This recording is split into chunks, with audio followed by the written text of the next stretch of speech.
Well, the main aim of the meeting is to come up with some key recommendations that have optimum potential for bringing about change and improvement in humanitarian action.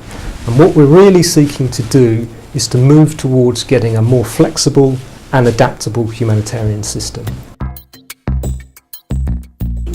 Well, there are 5 conveners to the meeting. There's the United States Government, the Organisation for Islamic Cooperation, the League of Arab States, the Secretariat for the World Humanitarian Summit, and of course ALNAP. We're inviting participants from a broad range of humanitarian organisations, all of whom are involved in delivering or evaluating humanitarian aid in one form or another. So, for example, we have donor organisations, of course, who are responsible for financing aid, right through to the implementing agencies and indeed the recipients of aid, and evaluators and policy people who are involved in creating policies afterwards. You know, in fact, we have created 13 different constituent groups, all of whom play a key role in this. And if you go to the ALNAP website and click on the frequently asked questions on the Global Forum webpage, you'll be able to see who these 13 constituent groups are. Well, of course, all participants will be representing their organisations in the way that they would if they went to any external meeting. But I think for our purposes, I would say that they're representing their organisations with a small r. I mean, really what we're looking for here are the skills and experience and the wisdom that people have had over the years, and bringing that to the table to inform our discussions. And that's really, really important for us. And I think the other important thing to say is that there will be recommendations coming out of this meeting, but no one will be making binding commitments for themselves or their organisation at the meeting. And so really they're there for their skills and experience. Well, they're going to be getting 8 separate briefing papers. And what is in those papers? Right. Well, there are 2 sorts of information in these papers. There are the recommendations that we've collected that we believe have a good chance of bringing about positive changes and improvement in humanitarian action.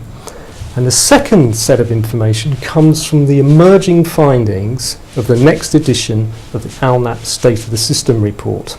And what we're doing here is trying to identify the barriers and constraints to improved humanitarian action. And so we'll be looking at whether the recommendations that we've collected are the right kind of recommendations that will solve the problems that the State of the Humanitarian System report has defined for us. That's a really good question. You know, we're looking at many different sorts of recommendations, ranging from radical, game-changing recommendations to very specific recommendations. And so we'll be asking the participants at the meeting to go through a process of trying to distill this down so we get the really best recommendations, the ones that really do have the best potential for bringing about change and improvement. Well, ALNAP has overall responsibility for developing the agenda, but of course we're doing it in full cooperation with the other 4 conveners. And what will the agenda look like? Well, the important thing to remember here is that this is a 2-day working meeting, and what we'll be trying to do is to take the participants through a structured series of workshops and other exercises in order to come out with the outputs that we need. We're expecting the participants, of course, to bring all their skills and knowledge and experience to the meeting. We'll be taking them through 5 key questions, which they can find on the website, with the ultimate aim of finding some key recommendations that can bring about a more flexible and adaptable humanitarian system.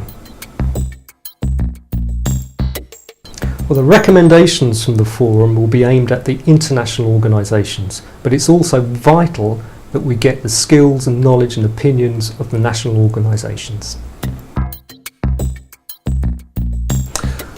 Well, I think ALNAP has been invited to convene the forum for 3 reasons, I think. Firstly, ALNAP is an independent organisation, so it doesn't present or put forward the views of one organisation or one group of organisations.